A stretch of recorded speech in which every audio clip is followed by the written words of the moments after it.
This game is cursed. When I reviewed the first episode, my hard drive got wiped and I lost everything. 6 months pass, episode 2 comes out. I gather all my footage, I make review notes, and then my PC dies, and I have to get a new one. Something sinister is afoot.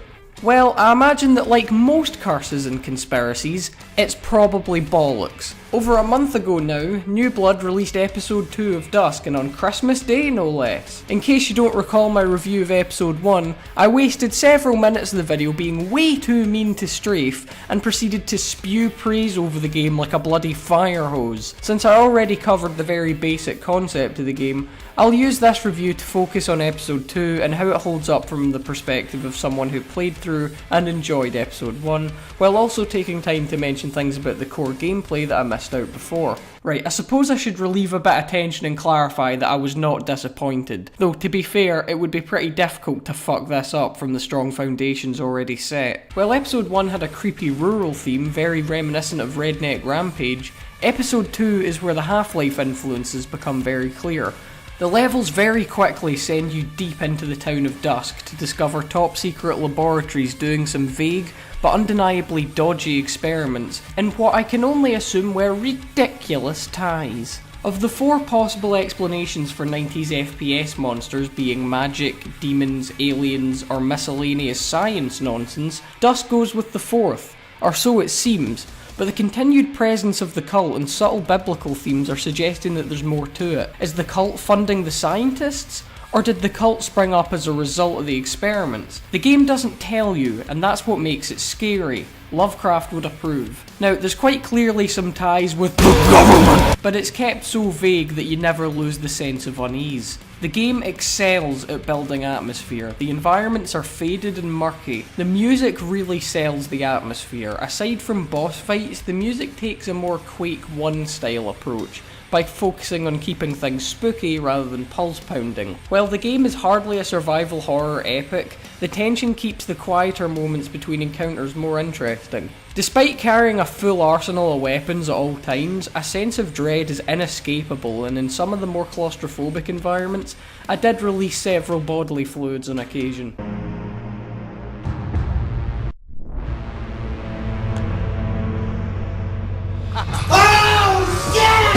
Take this moment for example, when you first encounter the invisible murder reindeer. The music builds as the environment around you is dark and suggests danger at every turn, brilliantly climaxing when you're attacked and have to learn about this new monster from fighting it. Although I will say that the atmosphere of certain sections such as this can be somewhat diminished by the fact that you can just fucking fire through them at ludicrous speed. And you know, it is a classic FPS, but you miss some of the more atmospheric environmental details as a result. I'm not entirely sure what you could do to fix that, but it is a bit of a problem. The levels themselves are, again, very well designed and generally an improvement over the levels found in the first episode. There are many larger and more open spaces for jumping around, and some levels have a jaw-dropping sense of scale. People may complain about how the retro-style graphics are just an excuse for lazy visuals, but there has been a clear effort to do something interesting with these graphics. Sorry, I'm gonna have to break the flow of this review here and just let you know that I'm about to go off on a tangente rant, so just be prepared. You might want to skip ahead if you can't be arsed listening to it, but here we go. Incidentally, an indie game is almost always gonna look a bit shit anyway, so they might as well make it look intentional. I mean, frankly, what the fuck do you expect? And no, arse piece, I don't consider an old school art style exploitative, like they're psychologically manipulating nostalgic people to buy it. The developers do it because they themselves are also nostalgic.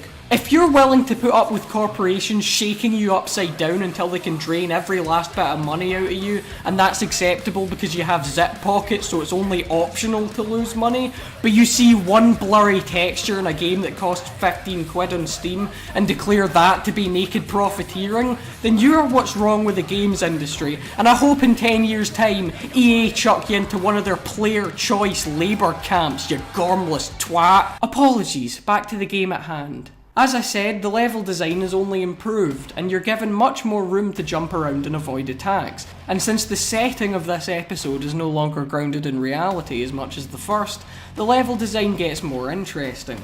Okay, mild spoilers for one of the levels here. As well as Doom, Quake, and Redneck Rampage, we can add Thief the Dark Project to the long list of influences after the section in the Esther Labs. Don't believe me? Well, let's think about when the room you were just in a moment ago changes, and at one point you encounter a hallway ripped straight from Constantine's mansion. Yeah, the Thief influences are pretty clear. The episode is full of interesting and creative moments like this, which raise the stakes and force you to adapt. Though I will say that Dusk Dude appears to be carrying the most fragile flashlight in existence. The first time your torch breaks and you have to find a new one, it's a genuinely tense moment, as you realise just how much you normally rely on it to see where you're going, and you have to survive in the dark. But by the second time, it simply becomes frustrating, as you wonder aloud why the protagonist hasn't learned his lesson about not carrying it in his back pocket before landing arse first at the bottom of a pit. Overall, that's only a minor complaint, because the levels are large and complex, with many secrets, including a hidden secret level, which is so well hidden, I still haven't found it. In fact, I'm only assuming it exists because there was one in the first episode. Despite the size of these levels, there's no sacrifice to the attention to detail and careful design to serve the gameplay.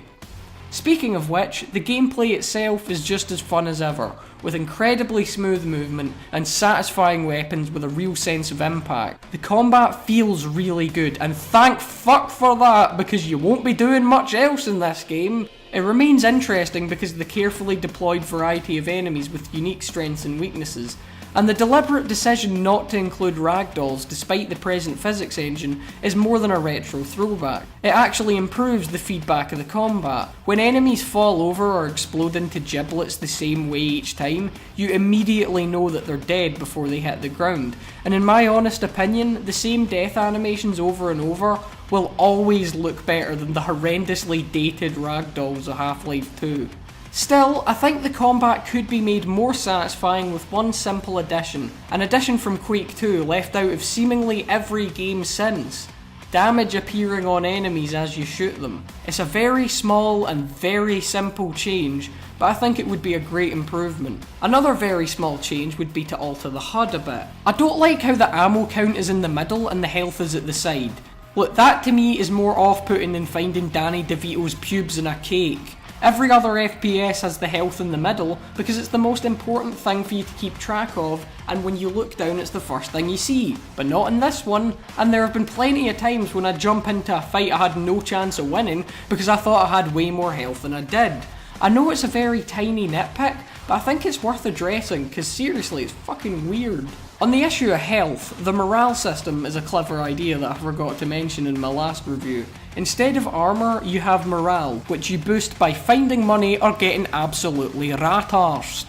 And this is a very unique system which encourages environmental interaction and suits the game very well. There aren't any new weapons in this episode, but there are new items and power-ups which keep things fresh. There's a rune that lets you climb anything, like everyone's favourite DC character. And there's also a rune which puts everything into super hot mode, where time only moves when you do. In a game so frantic and with this many enemies on screen, it actually feels quite appropriate rather than gimmicky.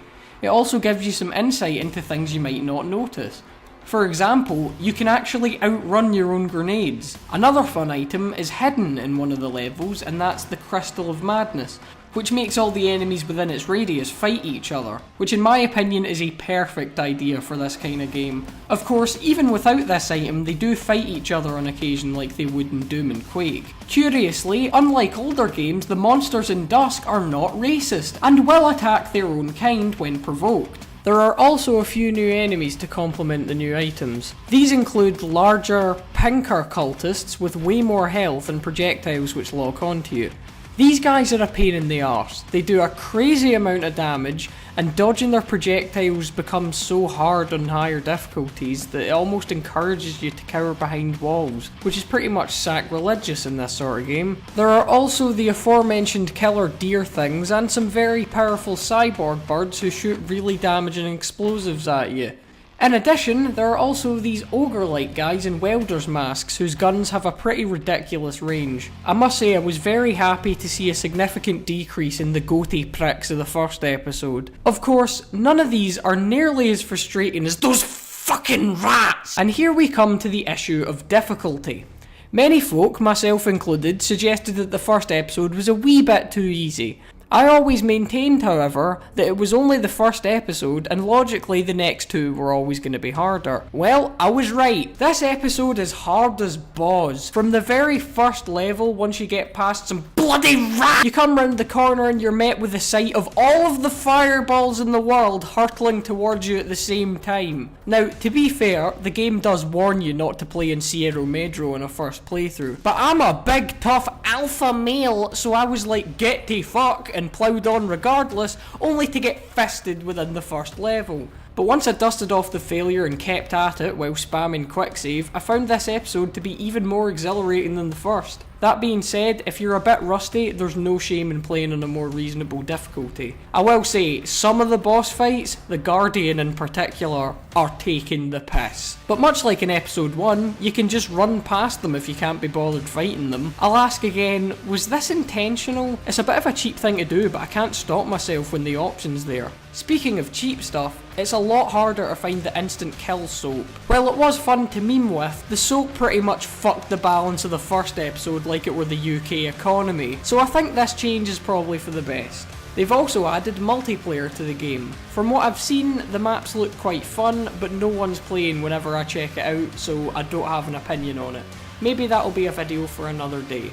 So, to conclude, episode 2 of Dusk is somehow better than the first. They did a great job building on the solid foundations here.